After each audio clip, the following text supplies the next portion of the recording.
नमस्कार दोस्तों, मैं मनीष कुमार आपका बहुत बहुत स्वागत करता हूं आपके अपने YouTube channel Manish study point से। दोस्तों आज है 8 जुलाई। तो 8 जुलाई की करंट अफेयर से पहला क्वेश्चन है, हाल ही में लिखी गई पुस्तक overdraft saving the Indian saver के लेखक कौन है। तो हाल ही में एक पुस्तक लिखी गई है और जिसका नाम है ओवरड्राफ्ट सेविंग द इंडियन सेवर्स। तो इस पुस्तक के लेखक हैं उर्जित आर पटेल। और उर्जित आर पटेल ये कौन है, तो ये RBI के पूर्व गवर्नर रहे हैं। तो इन्हीं के द्वारा ये पुस्तक लिखी गई है। अगर बात करें उर्जित आर पटेल की, तो कुछ समय पहले ही उर्जित आर पटेल के लिए राष्ट्रीय लोक वित्त एवं नीति संस्थान के चेयरमैन के रूप में भी नियुक्त किया गया है। तो ये अपॉइंटमेंट है, तो ये भी चीज़ आपके लिए ध्यान होनी चाहिए कि ये RBI के पूर्व गवर्नर हैं जिनका नाम है उर्जित आर पटेल, और कुछ समय पहले ही इनके लिए राष्ट्रीय लोक वित्त एवं नीति संस्थान का चेयरमैन भी नियुक्त किया गया है। बात करते हैं कुछ अन्य पुस्तकों की जो हाल फिलहाल में ही लिखी गई हैं। तो एक पुस्तक लिखी गई है जिसका नाम है क्लारा एंड द सन। और क्लारा एंड द जो सन है, ये पुस्तक काफ़ी इंपॉर्टेंट है और इसके लिए लिखा है काजुओ इशिगुरो ने। काजुओ इशिगुरो इनके के लिए साहित्य में 2017 के ये नोबेल पुरस्कार विजेता भी हैं। भाई बात करें तो एक पुस्तक और लिखी गई थी जिसका नाम था द ईका बुक। इसके लेखक थे JK रोलिंग, और JK रोलिंग ने जो हैरी पॉटर सीरीज़ की जितनी भी पुस्तकें हैं उनके लिए भी लिखा है। और एक पुस्तक है जिसका नाम है legend of Suhaldev, legend of Suhaldev the king who saved India. तो legend of Suhaldev the king who saved India, इस पुस्तक को लिखा है अमीश त्रिपाठी ने। उसके बाद एक पुस्तक और भी लिखी गई थी जिसका नाम था, ये दादा भाई नारोजी की बायोग्राफी थी और जिसका नाम था Naoroji pioneers of Indian nationalism. तो ये पुस्तक लिखी थी दिनकर पटेल ने। और अभी कुछ समय पहले एक पुस्तक और भी लिखी गई है, इसका नाम है मी टू। इस पुस्तक के लिए लिखा है करण पुरी ने। उसके बाद एक पुस्तक और लिखी गई थी जिसका नाम है the Yogini poem love and life. ये पुस्तक लिखी है आदिशा दास ने और ये उड़ीसा से बिलोंग करती हैं। और एक पुस्तक और छूट गई है आपकी, एक पुस्तक और लिखी गई थी जिसके लिए उपराष्ट्रपति M वेंकैया नायडू ने अभी लॉन्च किया था। और उस पुस्तक का नाम क्या था, तो उसका नाम था future of higher education. Future of higher education का future of higher education 9 mega trend, ये पुस्तक लिखी थी। और इस पुस्तक के लिए लॉन्च किसने किया था, तो M वेंकैया नायडू ने। और ये जो पुस्तक लिखी गई है वो लिखी गई है CAV पट्टाभी राम के द्वारा। और इस पुस्तक का नाम जो ध्यान कर रख लेना, मैं यहाँ शायद लिखना भूल गया हूँ, इसका नाम है फ्यूचर ऑफ हायर एजुकेशन। बात करते हैं क्वेश्चन नंबर 2 की। तो सेकंड क्वेश्चन है, हाल ही में किस राज्य ने एक दिन में 25 करोड़ से ज़्यादा पौधे लगाकर एक रिकॉर्ड कायम किया है। तो ये 25 करोड़ से ज़्यादा पौधे लगाए गए हैं एक दिन में, और ये किस राज्य के द्वारा लगाए गए हैं, तो ये उत्तर प्रदेश राज्य के द्वारा लगाए गए हैं। तो ये पौधे कब लगाए गए हैं, तो ये पौधे लगाए गए हैं 5 जुलाई के लिए। और 5 जुलाई के लिए गुरु पूर्णिमा थी, तो वहाँ के जो उत्तर प्रदेश गवर्नमेंट है उसके द्वारा आह्वान किया गया था और ये अनुरोध किया गया था कि जितने भी लोग हैं वो अपने गुरु के सम्मान में एक एक पौधा लगाएं। तो इसी को देखते हुए वहाँ की जनता ने 25 करोड़ से ज़्यादा पौधे लगाकर एक रिकॉर्ड भी बनाया है। तो ये उत्तर प्रदेश में 25 करोड़ से ज़्यादा पौधे लगे हैं और ये कब लगे थे, तो 5 जुलाई के लिए। और उत्तर प्रदेश सरकार के द्वारा जो मिशन वृक्षारोपण अभियान 2020, मतलब कि मिशन वृक्षारोपण अभियान 2020 के तहत ये 25 करोड़ से ज़्यादा पौधे लगाए गए हैं। अगर बात करें उत्तर प्रदेश की, तो उत्तर प्रदेश की राजधानी है लखनऊ, मुख्यमंत्री हैं योगी आदित्यनाथ और राज्यपाल हैं आनंदीबेन पटेल। और उत्तर प्रदेश का जो हाईकोर्ट है उसके मुख्य न्यायाधीश हैं गोविंद माथुर। वहीं बात करें तो उत्तर प्रदेश में एक नेशनल पार्क है जिसका नाम है दुधवा नेशनल पार्क। तो दुधवा नेशनल पार्क में अभी कुछ समय पहले ही विलुप्त प्राय एक सांप की प्रजाति है जिसका नाम है रेड कोरल कुकरी। तो इस सांप की प्रजाति के लिए भी देखा गया है कहाँ पे, तो उत्तर प्रदेश के दुधवा नेशनल पार्क में। बात करते हैं उत्तर प्रदेश की, तो उत्तर प्रदेश में ही अभी IIT जो कानपुर है, IIT कानपुर के द्वारा एक टीचिंग सेटअप जिसका नाम था मोबाइल मास्टर जी लॉन्च किया गया था। और वहीं बात करेंगे तो CISF की तर्ज पर विशेष सुरक्षा बल के गठन की भी घोषणा किसने की है, तो उत्तर प्रदेश की सरकार ने की है। उत्तर प्रदेश का जो कुशीनगर एयरपोर्ट है उसके लिए अभी अंतर्राष्ट्रीय एयरपोर्ट का दर्जा भी दिया गया है। और कुछ समय पहले कोविड-19 सहायता डेस्क स्थापित करने की भी घोषणा की थी उत्तर प्रदेश की गवर्नमेंट ने। वहीं जो ट्रांसजेंडरों के लिए विशेष सुविधा देने हेतु जो उत्तर प्रदेश का नोएडा मेट्रो स्टेशन है उसका सेक्टर 50 मेट्रो स्टेशन है वो पूर्णतः जो ट्रांसजेंडर लोग हैं उन लोगों को समर्पित कर दिया गया है। और जिसके चलते इसका नाम भी बदला गया है। इस मेट्रो ट्रेन का जो सेक्टर 50 मेट्रो स्टेशन है इसका नाम हो गया है रेनबो या फिर इंद्रधनुष मेट्रो स्टेशन। वहीं बात करेंगे तो कुछ समय पहले IIT कानपुर के द्वारा कोविड-19 से लड़ने के लिए प्रतिदिन 25,000 मास्क बनाना भी प्रारंभ कर दिया है IIT कानपुर ने, आईआईटी कानपुर ने, ये उत्तर प्रदेश के ही संस्थान है। वहीं बात करें तो मनरेगा के तहत सबसे ज़्यादा रोजगार देने वाला राज्य भी अब कौन बन गया है, तो ये उत्तर प्रदेश बन गया है, छत्तीसगढ़ को पीछे छोड़कर। बाल श्रमिक विद्या योजना की शुरुआत हुई थी कहाँ पे, तो उत्तर प्रदेश में ही। उसके बाद बात करें तो कोविड-19 रोगियों के लिए 1 लाख बेड तैयार करने वाला देश का पहला राज्य भी बना है उत्तर प्रदेश। और उत्तर प्रदेश राज्य की सरकार 800 किलोमीटर तक राष्ट्रीय राजमार्ग और राष्ट्रीय राजमार्गों के साथ साथ जो राज्य राजमार्ग हैं उन पर हर्बल पौधे भी रोपित करेगी। मतलब हर्बल पौधे जैसे कि नीम हो गया, अश्वगंधा हो गया, इत्यादि पौधे रोपित करेगी। राज्य में प्रवासन आयोग की स्थापना की भी घोषणा की है उत्तर प्रदेश सरकार ने। और इसके अतिरिक्त बात करें तो अभी भारत इंडियन रेलवे द्वारा जो भारत में सबसे ज़्यादा शक्तिशाली लोकोमोटिव है उसका भी परीक्षण कहाँ किया गया है, तो ये उत्तर प्रदेश में ही किया गया है। और जो सबसे ज़्यादा शक्तिशाली लोकोमोटिव है उसका नाम क्या है, तो WAG-12 उसका नाम है। प्रवासी राहत मित्र ऐप भी उत्तर प्रदेश द्वारा लॉन्च किया गया था। अपने राज्य के सभी जिलों में वेंटिलेटर बेड की सुविधा देने वाला पहला राज्य बना है उत्तर प्रदेश। इम्यूनिटी सिस्टम को बढ़ाने के लिए आयुष कवच कोविड ऐप भी लॉन्च किया था उत्तर प्रदेश के द्वारा। और उत्तर प्रदेश के गोरखपुर टेराकोटा को GI टैग भी प्रदान किया गया है। प्लाज्मा थेरेपी शुरू करने वाला देश का पहला सरकारी अस्पताल कहाँ का है, तो ये उत्तर प्रदेश का ही है, जो कि उत्तर प्रदेश की राजधानी लखनऊ में स्थित है और उसका नाम है किंग जॉर्ज मेडिकल यूनिवर्सिटी। वहीं बात करें तो कुछ समय पहले आभासी कोर्ट के माध्यम से अदालतों में सुनवाई करने वाला देश का पहला राज्य उत्तर प्रदेश है। जियो टैग कम्युनिटी बनाने वाला देश का पहला राज्य भी उत्तर प्रदेश है। प्रधानमंत्री गरीब कल्याण योजना के तहत एक दिन में 3.5 करोड़ परिवार से ज़्यादा लोगों के लिए 1.5 लाख टन का चावल वितरण करके उत्तर प्रदेश ने रिकॉर्ड भी कायम किया है। और कोविड-19 के लिए पूल परीक्षण करने वाला देश का पहला राज्य भी उत्तर प्रदेश ही बना है। वहीं बात करें तो टीम 11 जो कि कोरोना वायरस से निपटने के लिए एक टीम का गठन किया गया था, जो मुख्यमंत्री हैं योगी आदित्यनाथ इनकी अध्यक्षता में, तो इसका नाम दिया गया था टीम 11। और कुछ समय पहले कौशल शतरंग योजना तथा युवा हब योजना की भी शुरुआत की थी स्टेट गवर्नमेंट ने। और भारत तथा ब्रिटेन के बीच जो 5वां वायुसेना अभ्यास हुआ था जिसका नाम था इंद्रधनुष, उसका आयोजन भी उत्तर प्रदेश के गाजियाबाद शहर में किया गया था। और गाजियाबाद में कहाँ पे, तो हिंडन एयरबेस भी। बात करते हैं क्वेश्चन नंबर 3 की, तो तीसरा क्वेश्चन है हाल ही में किस संस्थान के छात्रों ने कोपाल-19 ऐप को शुरू किया है, तो ये कोपाल-19 ऐप शुरू किया गया है IIT दिल्ली के छात्रों के द्वारा। और IIT दिल्ली के छात्रों ने एम्स के डॉक्टरों के साथ इस ऐप के लिए शुरू किया है। और ये ऐप करेगा क्या, तो प्लाज्मा डोनर्स को ट्रैक करने के लिए ये ऐप विकसित किया गया है। अब इसके लिए शुरू भी कर दिया गया है। तो प्लाज्मा जो डोनर्स होते हैं जो कि प्लाज्मा देते हैं, तो प्लाज्मा देने वाले लोगों के लिए ये ट्रैक करेगा ये वाला ऐप जिसका नाम है कोपाल-19। बात करें अगर IIT दिल्ली की, तो IIT दिल्ली के द्वारा कुछ समय पहले प्रकृति नामक डैशबोर्ड के लिए विकसित किया गया था जो कि कोविड-19 की भविष्यवाणी करने में सक्षम था। उसके बाद बात करें तो IIT दिल्ली ने ही मतलब कि धुलकर पुनः यूज करने के लिए जो मास्क हैं उनका भी निर्माण किया है और जिसका नाम दिया था एनसेफ मास्क। मतलब कि ये रीयूजेबल मास्क थे, इनके लिए धो के आप दोबारा भी यूज कर सकते हैं। बात करते हैं क्वेश्चन नंबर 4 की, तो चौथा क्वेश्चन है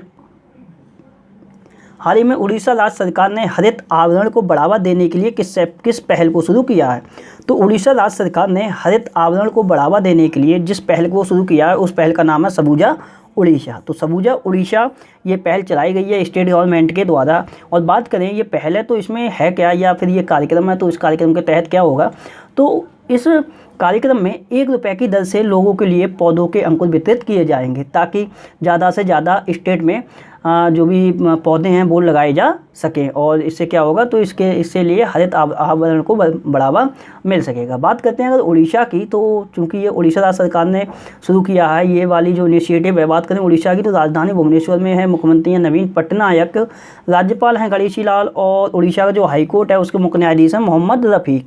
बलराम योजना चलाई थी अभी उड़ीसा ने, और एक पुस्तक भी रिलीज की गई थी जिसका नाम है the Yogini poem and love and life. और उस पुस्तक की जो लेखिका हैं आदिशा दास इनका नाम है, ये उड़ीसा से ही बिलोंग करती हैं। उसके बाद बात करें तो कुछ समय पहले ही आदिवासी छात्रों के लिए मिशन सुविधा की शुरुआत की थी उड़ीसा स्टेट ने। और कोविड केयर होम्स की भी स्थापना की घोषणा की है उड़ीसा स्टेट ने। और छात्रों के लिए ISO प्रमाण पत्र प्राप्त करने वाला देश का पहला राज्य भी उड़ीसा ही बना है। और कुछ समय पहले ही वंदे उत्कल जननी गीत के लिए उड़ीसा राज्य का राज्यगान का दर्जा भी दिया गया है। और ये किसने लिखा था? वंदे उत्कल जननी गीत ये लिखा था 1912 में लक्ष्मीकांत महापात्र के द्वारा ये लिखा हुआ था। उसके बाद विशेष आजीविका हस्तक्षेप योजना भी चलाई गई है यहाँ पे।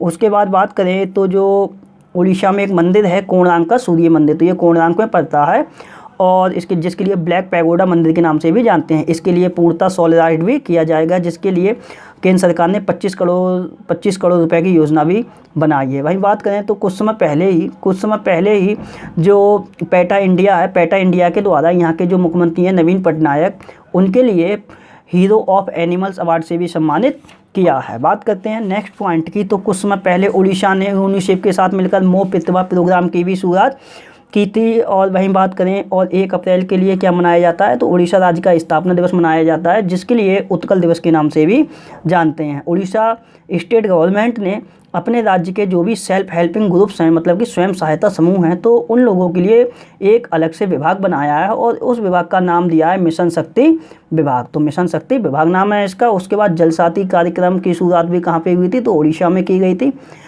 पहला वर्चुअल पुलिस स्टेशन का शुभारंभ भी कहाँ हुआ है? तो ये उड़ीसा में ही हुआ है।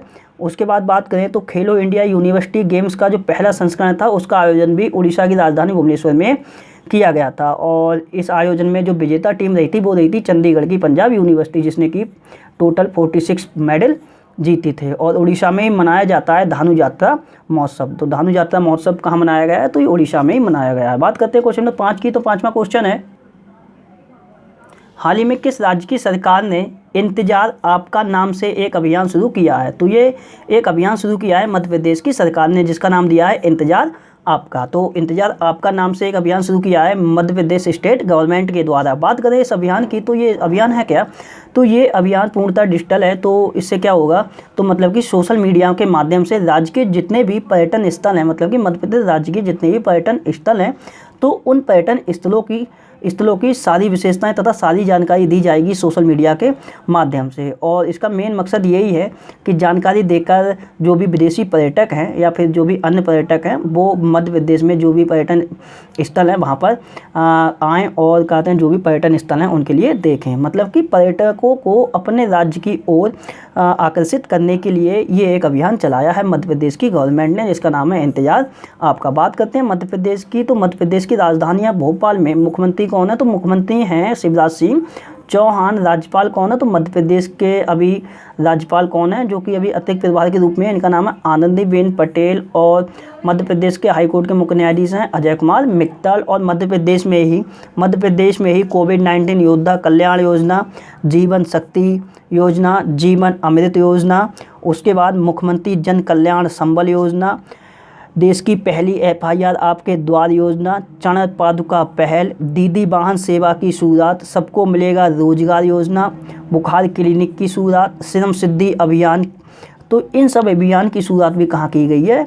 तो ये जितनी भी योजनाएं इन जो कि मैंने बताई थी, इन सब योजना की शुरुआत मध्य प्रदेश में ही की गई है। और अभी कल एक हेल्पलाइन कल मैंने आपके लिए बताई थी आसपास, उस हेल्पलाइन का नाम था। तो आसपास नाम की हेल्पलाइन भी ये कहाँ पे चलाई गई है? तो ये उत्तर प्रदेश में मध्य प्रदेश में चलाई गई है। हमारा घर हमारा विद्यालय अभियान भी कहाँ चलाया गया है? तो ये मध्य प्रदेश में ही चलाया गया है। और एक योजना और थी निष्ठा विद्युत मित्र योजना, जो कि बिजली चोरी को रोकने के लिए थी, ये भी मध्य प्रदेश में ही चली है।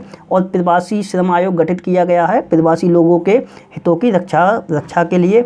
और थैंक्स मॉम नामक वृक्षारोपण अभियान भी मध्य प्रदेश में ही चलाया गया है। रोजगार सेतु योजना की भी शुरुआत कहाँ की गई है? तो ये मध्य प्रदेश में ही की गई है। बात करते हैं क्वेश्चन नंबर 6 की। तो 6 क्वेश्चन है, हाल ही में CBSE मतलब कि central board of secondary education, तो CBSE ने शिक्षकों तथा छात्रों को मुफ्त प्रशिक्षण के लिए किसके साथ समझौता किया है? तो CBSE ने एक समझौता किया है फेसबुक के साथ। और इस समझौते के तहत क्या होगा? तो शिक्षक होते हैं, जो भी शिक्षक होते हैं तथा जो स्टूडेंट होते हैं उनका मुफ्त प्रशिक्षण कराया जाएगा। और ये प्रशिक्षण क्या होगा? तो इस प्रशिक्षण में इसमें जो ऑनलाइन शिक्षा है, तो ऑनलाइन शिक्षा पे ज़्यादा बल दिया गया है। मतलब कि शिक्षक तथा स्टूडेंटों को ऑनलाइन सुरक्षा से अवगत कराने के लिए ये समझौता किया गया है। बात करें ये समझौता किया है CBSE ने फेसबुक के साथ मिलकर। तो फेसबुक की स्थापना हुई थी 2004 में। मुख्यालय कहाँ है? तो कैलिफोर्निया USA में है और CEO हैं फेसबुक के मार्क जुकरबर्ग। ये कौन है? तो ये संस्थापक भी हैं। वहीं बात करें CBSE की तो इसकी फुल फॉर्म होती है central board of secondary education. स्थापना हुई थी 1962 में। मुख्यालय नई दिल्ली में है और अध्यक्ष है मनोज आहूजा। और मनोज आहूजा इनकी नई नियुक्ति की गई है। किनके स्थान पर ये बने हैं? तो इन्होंने स्थान लिया है अनीता करवाल का। बात करते हैं क्वेश्चन नंबर 7 की। तो 7वां क्वेश्चन है, हाल ही में आत्मनिर्भर भारत ऐप इनोवेशन चैलेंज किसने लॉन्च किया है? तो आत्मनिर्भर भारत ऐप इनोवेशन चैलेंज इसके लिए लॉन्च किया है प्रधानमंत्री नरेंद्र मोदी ने। बात करें ये है क्या? तो मेड इन इंडिया के तहत ऐप्स को मतलब कि भारत में बने हुए जो भी ऐप्स हैं उनके लिए प्रमोट करने के लिए, तथा इसके साथ साथ जो भी ऐप अभी जो हमारी केंद्र सरकार के द्वारा जो 59 जो ऐप हैं जो चाइनीज़ ऐप थे उन पर अभी प्रतिबंध लगाया गया है। तो अब भारत सरकार चाहती है कि इंडिया में ऐसे ऐप डेवलप हों जो कि वैश्विक स्तर पर उनका नाम हो। तो ऐसे ही ऐपों को विकसित करने के लिए ये आत्मनिर्भर Bharat app innovation challenge launch किया है प्रधानमंत्री नरेंद्र मोदी ने। मतलब कि मेड इन इंडिया के तहत जो भी ऐप बनेंगे उनके लिए प्रमोट करने के लिए। बात करते हैं क्वेश्चन नंबर 8 की। तो 8वां क्वेश्चन है, हाल ही में दक्षिण अफ्रीका के वार्षिक पुरस्कार में male cricketer of the year कौन चुने गए हैं? तो दक्षिण अफ्रीका के वार्षिक पुरस्कार 2020 का वितरण किया गया था, जिसमें कि male cricketer of the year कौन चुने गए हैं? तो ये चुने गए हैं क्विंटन डी कॉक के लिए male cricketer of the year चुना गया है। और इसके साथ साथ जो क्विंटन डी कॉक हैं इनके लिए test cricketer of the year भी चुना गया है। वहीं बात करें women's cricketer of the year की, तो ये women's cricketer of the year चुनी गई हैं। इनका नाम है लॉरा वोलमार्ट और इसके साथ साथ ये one day cricketer of the year भी चुनी गई हैं। बात करते हैं दक्षिण अफ्रीका की, चूँकि ये जो अवार्ड हैं ये एनुअली अवार्ड हैं दक्षिण अफ्रीका के क्रिकेट के क्षेत्र के। तो बात करें दक्षिण अफ्रीका की, तो दक्षिण अफ्रीका की राजधानी है, तो इसकी 3 राजधानी हैं। तो एक है केप टाउन जो है लॉजिस्लेटिव राजधानी, वहीं प्रेटोरिया ये है एडमिनिस्ट्रेटिव राजधानी, और तीसरी है ब्लूमफोंटेन ये है जुडिशियल राजधानी दक्षिण अफ्रीका की। मुद्रा है दक्षिण अफ्रीका की रैंड और राष्ट्रपति हैं दक्षिण अफ्रीका के सिरिल रैमफोसा। बात करते हैं क्वेश्चन नंबर 9 की। तो 9वां क्वेश्चन है, हाल ही में भारत में कॉमन सर्विस सेंटर की पहली ट्रांसजेंडर ऑपरेटर कौन बनी है? तो भारत में कॉमन सर्विस सेंटर की जो पहली ट्रांसजेंडर ऑपरेटर बनी हैं इनका नाम है जोया खान। और ये कहाँ से बिलोंग करती हैं? तो ये बड़ौदा गुजरात की हैं जोया खान, जिनके लिए अब कॉमन सर्विस सेंटर की पहली ट्रांसजेंडर ऑपरेटर बनाया गया है। सबसे पहले बात करते हैं ये कॉमन सर्विस सेंटर ये क्या होते हैं। तो जितने भी दूर दराज तथा वो ग्रामीण क्षेत्र जहाँ पे इंटरनेट या फिर कंप्यूटर की उपलब्धता नहीं है, तो वहाँ पे ये कॉमन सर्विस सेंटर स्थापित किए गए थे सरकार की तरफ से। और इनका काम क्या है? तो वहाँ के लोगों के लिए ई सर्विस प्रोवाइड कराना। तो ये होते हैं कॉमन सर्विस सेंटर। तो इन्हीं की पहली ट्रांसजेंडर ऑपरेटर बनी है जोया खान। अगर बात करें जोया खान की, तो अब ये क्या करेंगे? तो ट्रांसजेंडर समुदाय के लोग मतलब कि इनकी बिरादरी के जो भी लोग हैं ट्रांसजेंडर समुदाय के जो लोग हैं, तो उन लोगों को डिजिटली बनाना, मतलब कि पूर्णतः डिजिटल बनाना, अर्थात जो डिजिटल युग चल रहा है उसके साथ चलने में सक्षम बनाना। तो यही है इनका मेन पर्पज़। तो इसीलिए इनके लिए जो बाद में कॉमन सर्विस सेंटर है उसकी पहली ट्रांसजेंडर ऑपरेटर बनाई गई हैं जोया खान। अगर बात करें कुछ अनट्रांसजेंडरों की, तो पाकिस्तान की एक ट्रांसजेंडर हैं, इनका नाम है आयशा मुगल। तो इनका नाम है आयशा मुगल, मैं इनकी भी बात बता दे रहा हूँ। तो आयशा मुगल ट्रांसजेंडर महिला को संयुक्त राष्ट्र प्रतिनिधि मंडल में शामिल करने वाला पाकिस्तान विश्व का पहला देश भी बना है। उसके साथ साथ अगर बात करें भारत की पहली जो ट्रांसजेंडर यूनिवर्सिटी है वो कहाँ खोली जाएगी? तो वो खोली जाएगी कहाँ पे? तो ये उत्तर प्रदेश में खोली जाएगी। उत्तर प्रदेश में एक डिस्ट्रिक्ट पड़ती है कुशीनगर, तो कुशीनगर में खुलेगी। उसके साथ बात करें तो जो नोएडा मेट्रो स्टेशन है, तो नोएडा मेट्रो स्टेशन के सेक्टर 50 मेट्रो स्टेशन के लिए पूर्णतः ये ट्रांसजेंडरों को समर्पित कर दिया है। और अब इसका नाम भी बदल गया है। जो सेक्टर 50 मेट्रो स्टेशन है तो इसके लिए सीमेन स्टेशन घोषित कर दिया गया है और इसका नाम अब रख दिया गया है रेनबो या फिर हिंदी में बोलेंगे तो इंद्रधनुष। बात करते हैं क्वेश्चन नंबर 10 की। तो 10वां क्वेश्चन है, हाल ही में DRDO द्वारा बनाए गए सरदार वल्लभ भाई दोबारा बोल देता हूँ। हाल ही में DRDO द्वारा बनाए गए सरदार वल्लभ भाई पटेल कोविड-19 अस्पताल के वार्डों का नाम किसके नाम पर रखा जाएगा। तो अभी DRDO ने एक 12 दिनों में अस्थायी अस्पताल बनाया है और इसका नाम है सरदार वल्लभ भाई पटेल कोविड-19 अस्पताल। और इसके जो वार्ड होंगे, ये पहले तो 1000 बेडों वाला ये अस्पताल है, जिसमें क्या है, तो ये 1000 बेडों वाला अस्पताल है। तो इसके जो वार्ड होंगे, उन वार्डों का जो नाम लिखा जाएगा, जो अभी कुछ समय पहले ही जो चाइना और भारत में जो अभी हिंसक झड़प हुई थी, उसमें भारत के 20 सैनिक शहीद हो गए थे। तो गलवा घाटी, वो झड़प गलवा घाटी में हुई थी।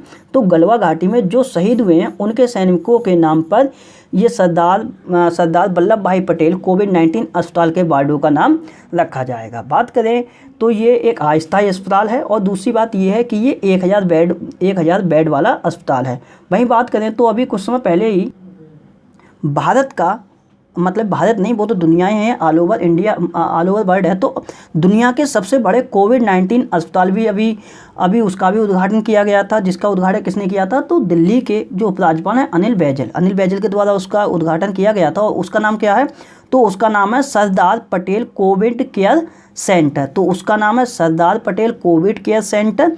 वो ये दुनिया का सबसे बड़ा अस्पताल है, ये 10,000 बेडों से लैस है। और ये है सरदार वल्लभ भाई पटेल कोविड-19 अस्पताल, ये है 1000 बेडों वाला। हालांकि हैं दोनों दिल्ली में ही, तो ये वो नहीं है जो कि दुनिया का सबसे बड़ा अस्पताल है।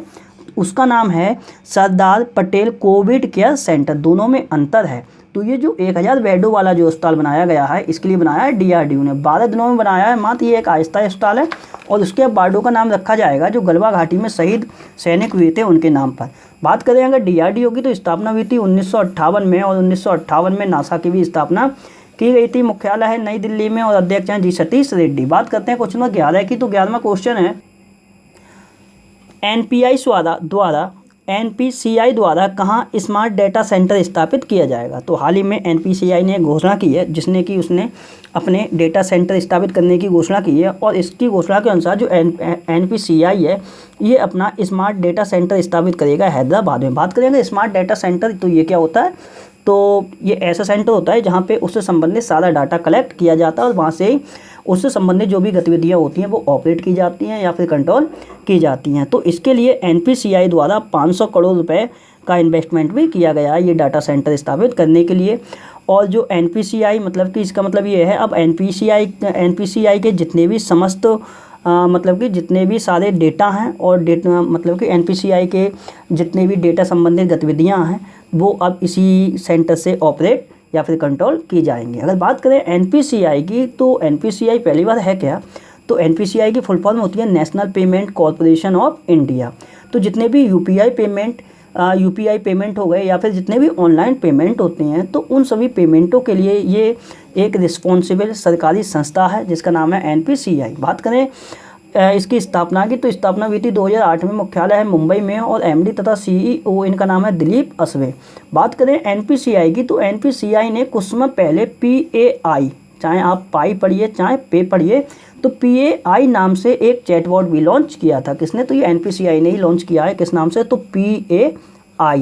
बात करते हैं क्वेश्चन नंबर 12 की। तो 12वां क्वेश्चन है, हाल ही में पावर ग्रिड के वित्त निदेशक कौन बने हैं। तो power grid corporation of India के वित्त निदेशक बने हैं, मतलब कि फाइनेंशियल डायरेक्टर ये बने हैं। इनका नाम है M ताज मुकर्रम। तो M ताज मुकर्रम के लिए पावर ग्रिड के वित्त विभाग का निदेशक बनाया गया है, या फिर वित्त निदेशक भी बोल सकते हैं। तो ये बने हैं M ताज मुकर्रम और ये पावर ग्रिड में ही 35 वर्षों से कार्यरत हैं। तो इनके लिए अब वित्त निदेशक के रूप में नियुक्त किया गया है। बात करें भाई power grid corporation of India की, तो इसकी स्थापना हुई थी 1989 में। मुख्यालय है गुरुग्राम हरियाणा में और CMD मतलब कि चेयरमैन एंड मैनेजिंग डायरेक्टर है, इनका नाम है कांडीकुप्पा श्रीकांत। बात करते हैं क्वेश्चन नंबर 13 की। तो 13वां क्वेश्चन है, हाल ही में किस देश ने कोयला और परमाणु ऊर्जा प्लांट को बंद करने की घोषणा की है। तो ये घोषणा की है जर्मनी देश ने। तो कोयला और परमाणु ऊर्जा संचालित जितने भी प्लांट हैं ये अब बंद करेगा कौन, तो जर्मनी। तो 2022 तक तो जितने भी परमाणु ऊर्जा से संचालित होने वाले जो भी प्लांट हैं उनके लिए बंद किया जाएगा और उसके साथ साथ 2038 तक कोयला से संचालित होने वाले जो भी प्लांट हैं उनको बंद करेगी जर्मनी। तो यही घोषणा की है जर्मनी ने। और ये घोषणा क्यों की है, तो ये बंद करने की घोषणा इसलिए की गई है क्योंकि जो कार्बन डाइऑक्साइड का उत्सर्जन है वो दिन प्रतिदिन इसकी जो उत्सर्जन क्षमता है वो बढ़ रही है। तो कार्बन डाइऑक्साइड की उत्सर्जन को कम करने के लिए ये घोषणा की गई है जर्मनी देश के द्वारा। वहीं बात करें जर्मनी की तो राजधानी बर्लिन है, मुद्रा है यूरो, राष्ट्रपति हैं यहाँ के फ्रैंक वाल्टर स्टीनमेयर, चांसलर हैं यहाँ के एंजेला मार्केल जो कि दुनिया की सबसे शक्तिशाली जो महिलाओं की सूची है उसमें टॉप पर बनी हुई हैं। बात करते हैं जर्मनी भी अभी चर्चा में रहा था, तो जर्मनी से संबंधित कुछ पॉइंटों की। तो सबसे पहले जर्मनी ने कुछ समय पहले ही कोविड-19 के अलर्ट हेतु एक आई फील यू नामक ब्रेसलेट लॉन्च की थी, जो कि हाथ में पहनने वाली ब्रेसलेट थी। अगर आप 1 मीटर के संपर्क में नहीं रहेंगे तो वो आपके लिए क्या करेगी, ये वाली ब्रेसलेट वो अलर्ट जारी करती है। उसके बाद जर्मनी में एक PSG bank Nord open tennis tournament का आयोजन किया गया था, जिसमें विजेता रहे थे सुमित नागल जो कि भारत के थे। उसके बाद कोविड-19 के लिए ही कोविड बॉर्न ऐप भी लॉन्च किया है जर्मनी ने ही, और जर्मनी के शांति पुरस्कार से सम्मानित हुए हैं भारत के अर्थशास्त्री, इनका नाम है अमर्त्य सेन। और जर्मनी के एक फुटबॉलर हैं जिनका नाम है मारियो गोमेज, इन्होंने अभी संन्यास की भी घोषणा की है। बात करते हैं क्वेश्चन नंबर 14 की। तो 14वां क्वेश्चन है, हाल ही में किस देश ने 2027 में होने वाले एशियन कप फुटबॉल की मेज़बानी की दावेदारी की है? तो ये दावेदारी की है भारत ने। इसका मतलब ये है कि जो 2027 है, 2027 में जो एशियन फुटबॉल कप होगा उसकी मेज़बानी अब कौन करेगा, तो ये मेज़बानी करेगा अपना देश भारत। चलते हैं क्वेश्चन नंबर 15 पे। तो 15वां क्वेश्चन है, क्वेश्चन लंबा है लेकिन है इम्पोर्टेंट। तो ये क्वेश्चन कह रहा है 2021 में होने वाले वैश्विक खाद्य शिखर सम्मेलन के लिए अंतर्राष्ट्रीय वैज्ञानिक समूह में किन 2 भारतीय मूल के कृषि विशेषज्ञों को शामिल किया गया है? तो ऐसे समझिए कि 2021 में वैश्विक खाद्य शिखर सम्मेलन का आयोजन किया जाएगा, जिसके लिए एक अंतर्राष्ट्रीय वैज्ञानिक समूह बनाया गया है, और इस अंतर्राष्ट्रीय वैज्ञानिक समूह में भारतीय मूल के 2 कृषि विशेषज्ञ हैं जिनके लिए शामिल किया गया है। तो ये कौन कौन है, तो ये हैं प्रोफेसर रतन लाल और दूसरे हैं डॉक्टर उमा लेले। तो बात करें अगर प्रोफेसर रतन लाल की, तो ये तो अभी चर्चा में रहे थे। क्यों रहे थे चर्चा में, तो ये विश्व खाद्य पुरस्कार इनके लिए अभी प्रदान किया गया था। ये एक फेमस मृदा वैज्ञानिक हैं, भारतीय मूल के हैं। और वहीं बात करें डॉक्टर उमा लेले की, तो ये कौन है, तो ये कृषि अर्थशास्त्री के जो अंतर्राष्ट्रीय संगठन है उसके अध्यक्ष हैं। बात करें अगर ये वैश्विक खाद्य शिखर सम्मेलन ये कब होगा, तो ये 2021 में होगा, और ये संयुक्त राष्ट्र, ये मतलब कि 2021 में संयुक्त राष्ट्र द्वारा आयोजित किया जाएगा। तो संयुक्त राष्ट्र द्वारा आयोजित होने वाले 2021 में जो वैश्विक खाद्य शिखर सम्मेलन है, इसके लिए एक अंतर्राष्ट्रीय वैज्ञानिक समूह बनाया गया था। तो इसी समूह में अब यूएन ने भारतीय मूल के 2 कृषि विशेषज्ञों को शामिल किया है, जिसका नाम प्रोफेसर रतन लाल और डॉक्टर उमा लेले। उम्मीद है समझ में आ गया होगा।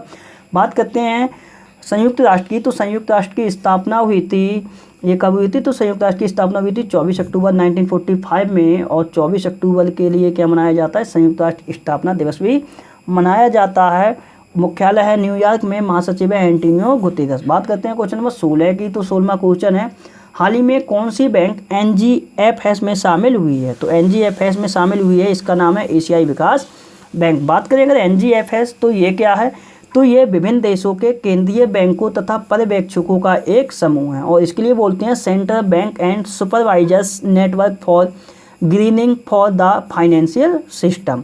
ऐसे मान के चलो, तो ये NGFS तो ये है क्या, तो विभिन्न देशों के जो भी केंद्रीय बैंक होते हैं तथा उसके जो भी पर्यवेक्षक होते हैं उनका ये एक समूह है। तो इसी समूह में शामिल हो गया है अब एशियाई विकास बैंक।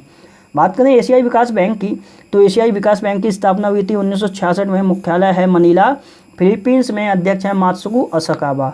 और फिलीपींस से एक क्वेश्चन और है कि फिलीपींस में भारतीय अभी राजदूत भी नियुक्त हुए हैं, इनका क्या नाम है, तो उनका नाम है शंभू एस कुमारन नाम नियुक्त हुए हैं। कहाँ पे जी, तो ये फिलीपींस में।